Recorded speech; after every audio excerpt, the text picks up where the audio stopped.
there's just so much we can just unpack from what you've just said. When I look at all the work that you've done and what you've just shared with us, which is the essence of your work, for me, I feel it's summarized in your WOW 16 model. I would really like you to give us an overview of this model. From my understanding, it's a model that helps people to strategically map and navigate their career paths. I'm not sure if I've got it right, but I'll let you sort of unpack that for us and show us what is this model all about? What are the elements or key elements of the model, and what is its value? Because when I looked at some of the things in there, things like politics, things like personal brands, these are things that people would write separate whole books on. Yes. And you've put them together in this navigation system. Talk to us about that. Okay. It again comes down to my fascination with why do we get lost in complexity when wisdom is really about keep it simple, stupid, kiss. Okay. So over the years, I identified that men were much better in the corporate and working context than women. And it piqued my curiosity. And I identified that the top 5 skills that made a difference between a job and a career were the ability to think strategically, to play the corporate game, to negotiate, to network, who do you know, and to brand, managing people's perceptions of you. And those 5 skills I understood made the difference between a career and a job. Those 5 skills make you look outward in terms of how can you relate nationally, how can you relate internationally, what are the trends, and how do you innovate for your company and make it sustainable. Other skills like your technical skills, they are just the skills that get you a job and keep you a job and earn you money. So together with self-esteem, which is critical, personal mastery, those skills, and amongst others, I created a very simple questionnaire of 10 questions per subject. And people score themselves on those 10 questions on the internet.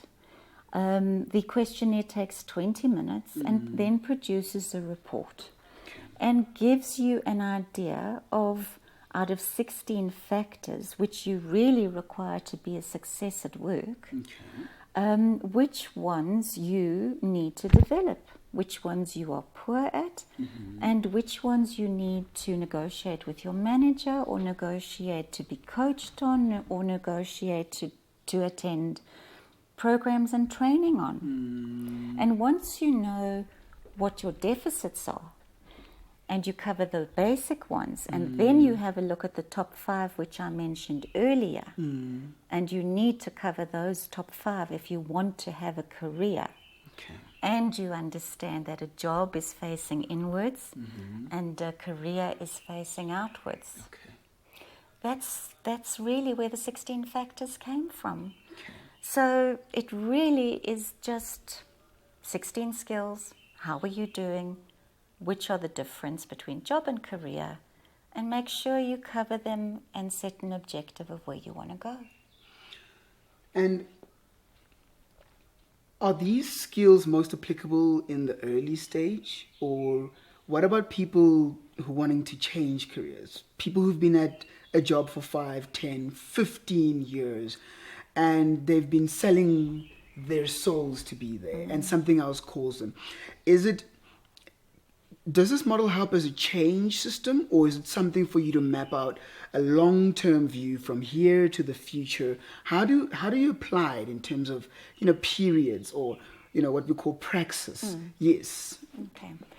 Well, if I reflect on the top 5, if I may mention them again, yes, thinking strategically, being politically astute and playing the corporate game, networking, branding, and negotiation. Those are all influencing skills. They're all skills which have to do with relating to people. They're all skills which are based on another fundamental skill, which is personal mastery.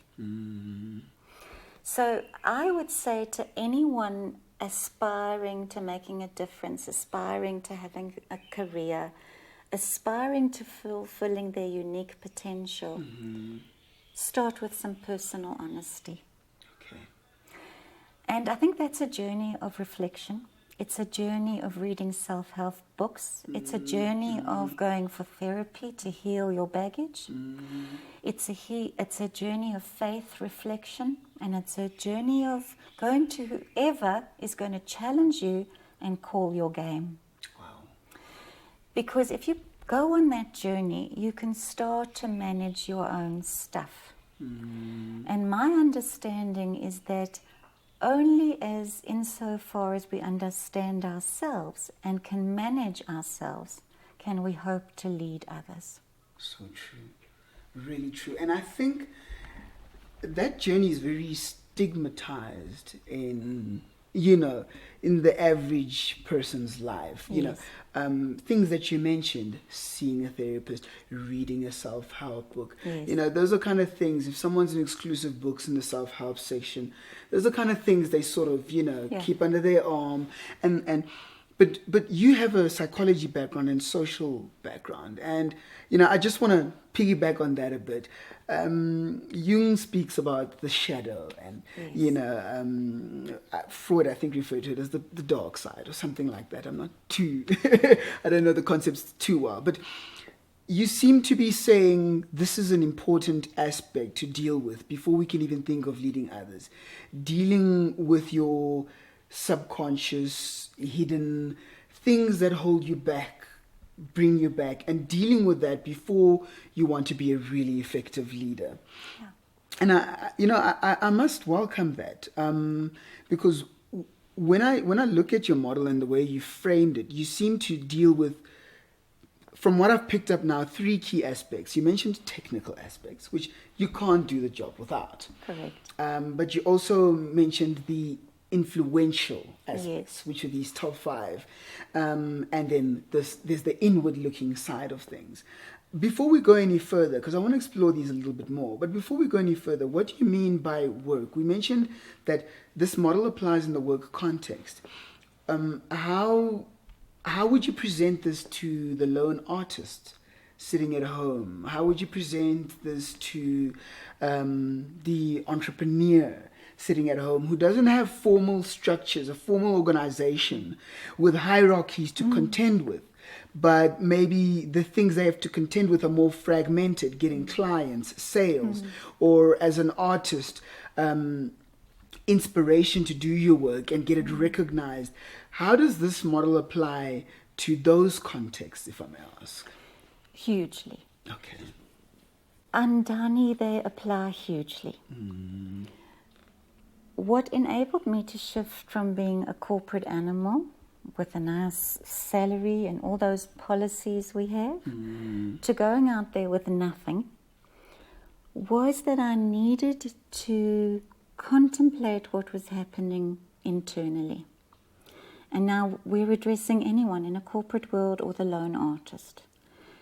What is your belief system about life? Your belief system is something you exercise unconsciously. It's influenced by your values, and it's shown through your values. But basically a belief system is something that was given to you by elders from various contexts that were well-meaning. The truth is, a belief system is the sum total of facts, concepts, principles, experiences, and prejudices we gather throughout life. So that would be the first place to start. Okay.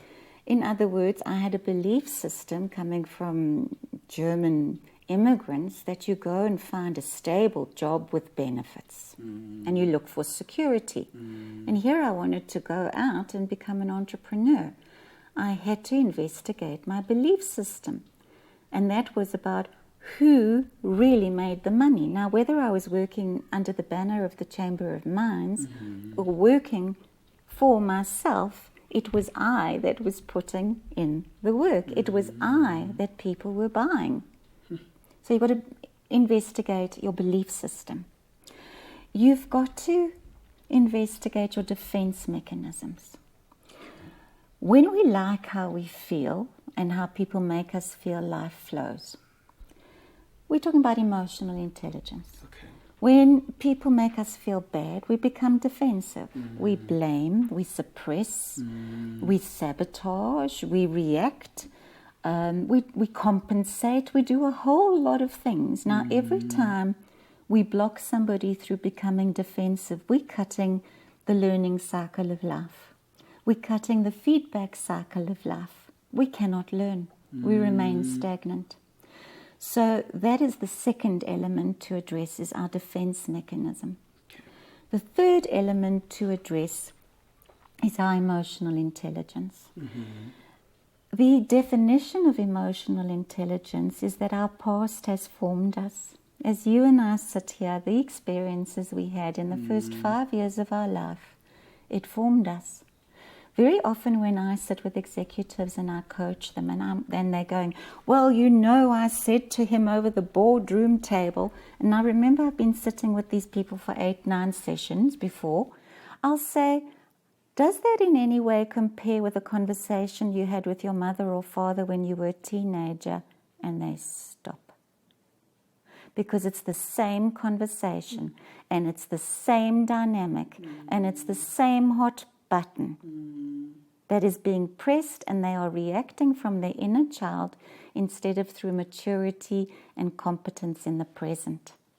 So the definition of emotional intelligence is your past has formed you whether you like it or not. Okay.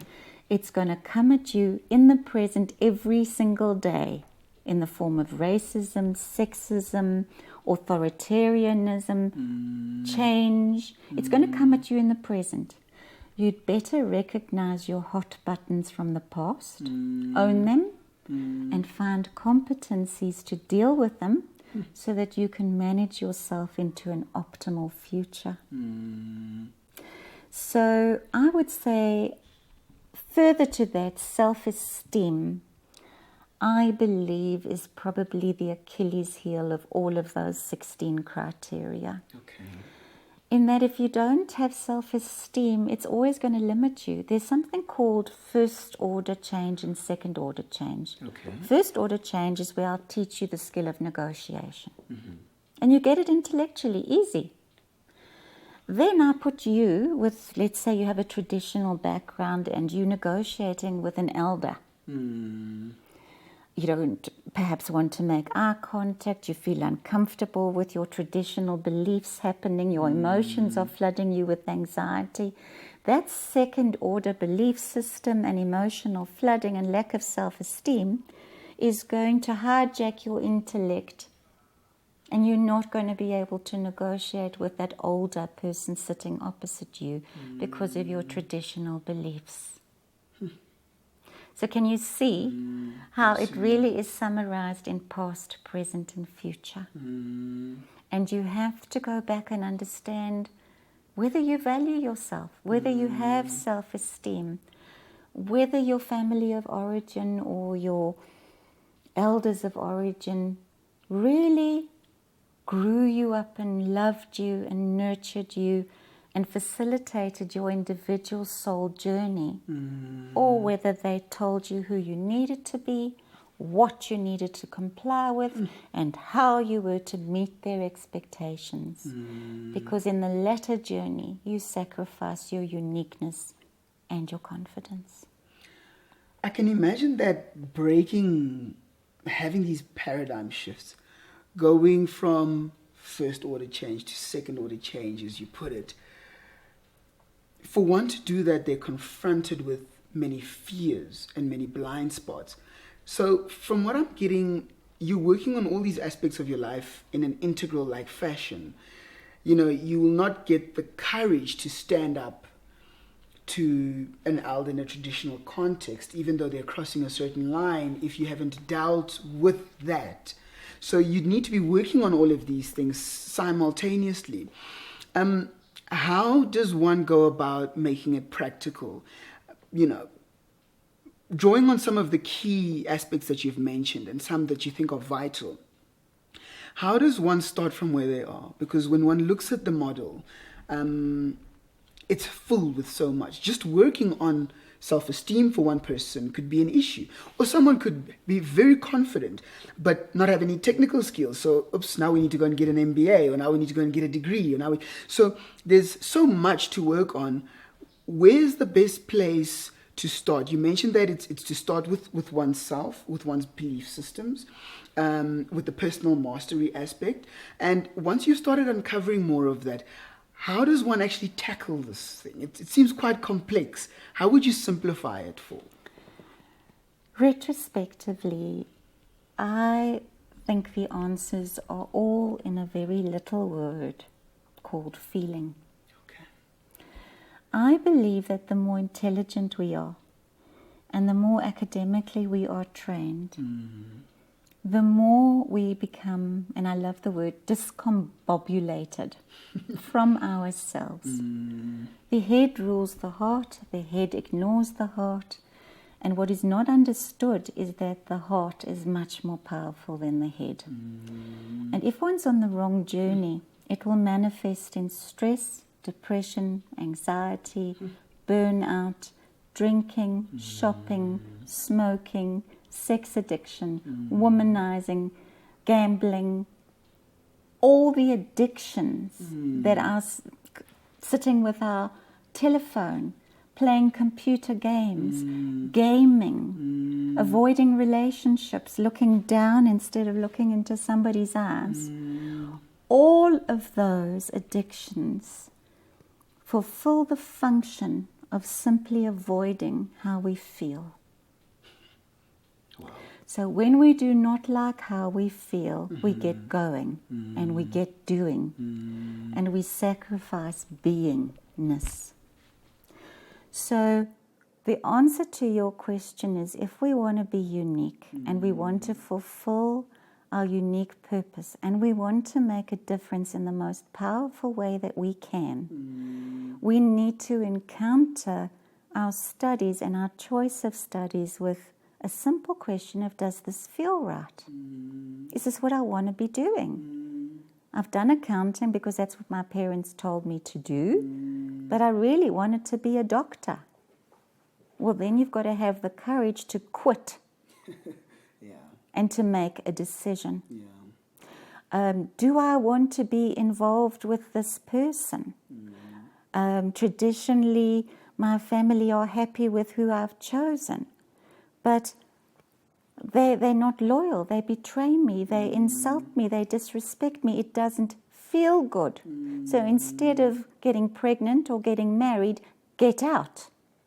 In terms of a job, a boss humiliates you, or a lecturer abuses you, or makes you feel bad. Go home. Don't go drinking or sporting. Yeah, do that as well. But have the courage to sit with your wounded feelings or your anger or your anxiety until they speak to you and tell you the difference between what you're accepting and what you actually want. And then have the courage to act on what you want and what gives you meaning and purpose. So that applies to life partners, it applies to the subject you choose to study, it applies to whether you stay at a job or not, it applies to what subject you're going to choose for your honors, masters or doctorate, because at the end of the day, discipline will take you far, but passion and meaning will take you further. Wow.